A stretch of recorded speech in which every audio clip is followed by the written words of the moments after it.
looking at video of Sandra Lindsay, an intensive care nurse receiving the first vaccination at Long Island Jewish Medical Center in New York. The U.S. began vaccinating the population against the coronavirus in December of 2020.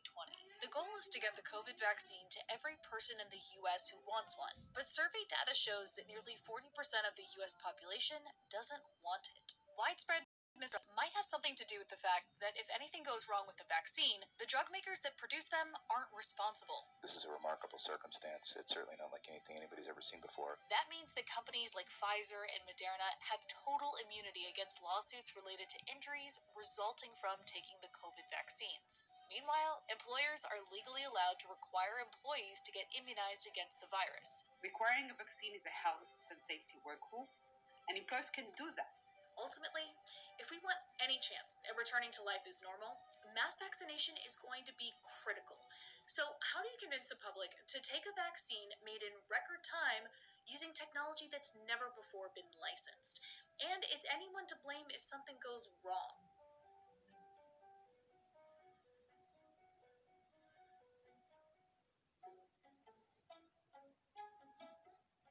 Frontrunners Pfizer and Moderna built their COVID vaccines with a new kind of technology that's never before been licensed in the U.S. Typically, a vaccine puts a weakened or inactivated virus into our bodies to trigger an immune response. But the coronavirus vaccine relies on messenger RNA, which contains a piece of genetic code with instructions for our body. The mRNA tells our cells to make a protein, the same protein that's a spike on top of the actual coronavirus. This is what triggers the immune response to COVID-19, which then produces antibodies. Those antibodies are what ultimately protect us from getting infected if we ever encounter the real thing. Both companies have said that taking their vaccines could result in side effects similar to mild COVID symptoms like muscle pain, chills, and a headache. Even though side effects of the vaccine resemble COVID-19 symptoms, it's impossible to contract the coronavirus from the vaccine because the mRNA vaccines that Pfizer and Moderna are making don't use the live virus. I experienced, stiffness, pain in my left arm where I had gotten the vaccine, but it was mild. The second dose was a different story for Batalvi. After the injection, I had the same side effects as the first. So the localized pain, stiffness, it was a little bit worse. More significant symptoms presented that evening. I had developed a low-grade fever and, stuff associated with that. So the fatigue had worsened. I had gotten chills.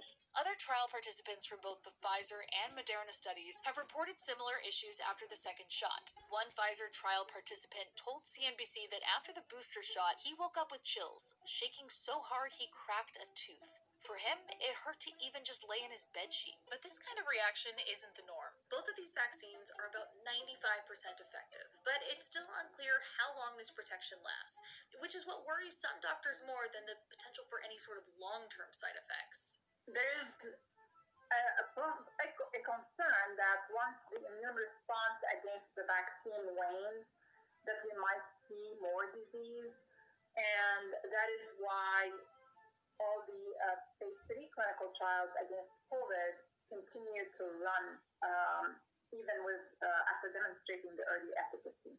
One major benefit of the mRNA technology is how quickly it can be developed. And that is one of the reasons why the messenger RNA technology was sort of first in line right after knowing the virus genetic sequence. But the COVID vaccine's faster manufacturing timeline is part of what has been fueling widespread fear that it's unsafe to get the shot. Experts, however, say the process was no less rigorous than usual. A lot of the steps that would occur in sequence in the past has been occurring in parallel during COVID, but they were not eliminated in terms of determining the safety of the vaccine. The FDA may have cleared the Pfizer-BioNTech vaccine for emergency use, but mass adoption, it's not guaranteed. Roughly 4 in 10 Americans say they would definitely or probably not get a vaccine. While this is lower than it was 2 months ago, to achieve herd immunity, experts say that about 70% of the population needs to be vaccinated or have natural antibodies. Central to closing this trust gap is a robust and reliable national education campaign. The Department of Health and Human Services is slated to spend $250 million in taxpayer money on this effort. But this push by the federal government to educate the public has been plagued by controversy. For everything from allegedly trying to politicize the message to concern over the lengthy delay in rolling out the targeted messaging that was promised. At least 15 states told NBC News in early December they weren't waiting for the HHS campaign. Instead, they launched their own communication campaigns to expedite the message. The private sector is also playing a big role. It's everyone's responsibility. And what we do know is that pharmacy and pharmacists are actually in everyone's community. We have pharmacists who are within 5 miles of probably 90% of Americans. Really, pharmacists are up there as one of the most trusted healthcare professionals. And the survey recently said that 3 or 4 Americans basically said they trust pharmacists to administer their COVID-19 vaccine. Closing the COVID vaccine trust gap will prove especially difficult in communities of color, which have been hit hardest by the pandemic. Black Americans, for example, are dying from COVID-19 at almost 3 times the rate of white Americans in the U.S. That's part of why federal health officials have talked about giving priority access to the vaccine to people of color. But there is an overwhelming resistance to inoculation. A survey released at the end of November 2020 found that only 14% of Black Americans mostly or completely trust a COVID vaccine will be safe, and 18% trust it will be effective in shielding them from the coronavirus. We've had continued mistrust because of people who have been frankly abused within the healthcare system, not treated respectfully, not approached in a culturally competent manner, denied access to care. Experts say the memory of the Tuskegee syphilis experiment has also fueled suspicion.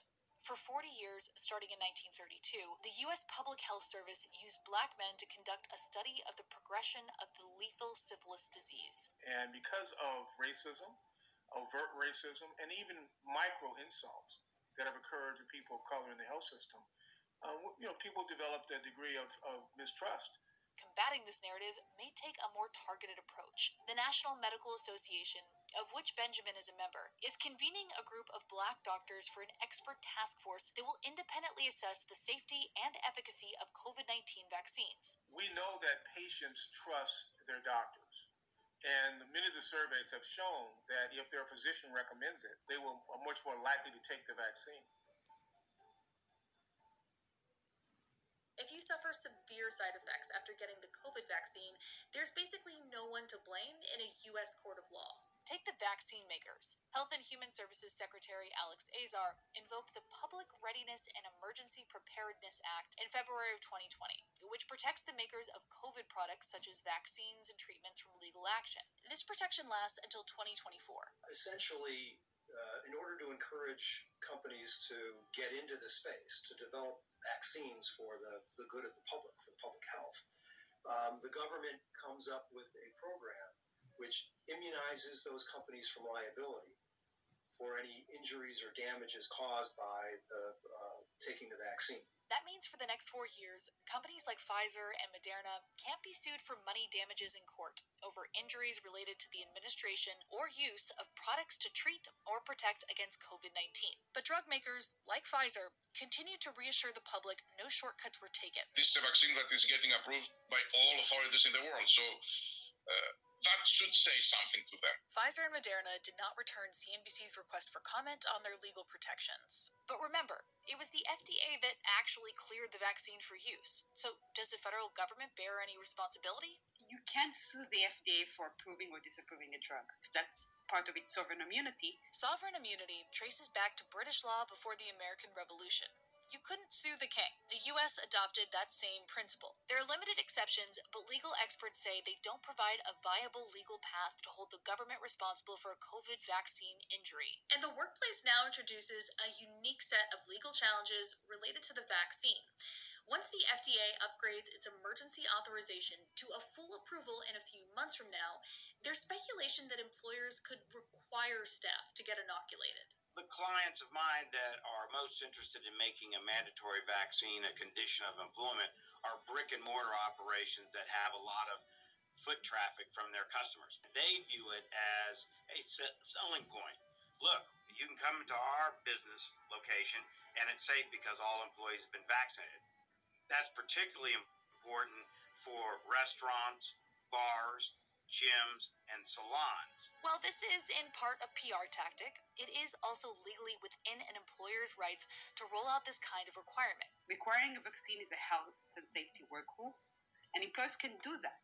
Now, some employees could apply to be exempt from a blanket requirement. If a workforce is unionized, the collective bargaining agreement may require negotiating with the union before mandating a vaccine. Anti-discrimination laws also provide some protections. But legal experts say that if an employee is forced to get a vaccine and suffers a debilitating injury from it, claims would be routed through workers' compensation programs and treated as an on-the-job injury. So if you're looking for accountability, you're probably going to have to use other accountability tools beside the court.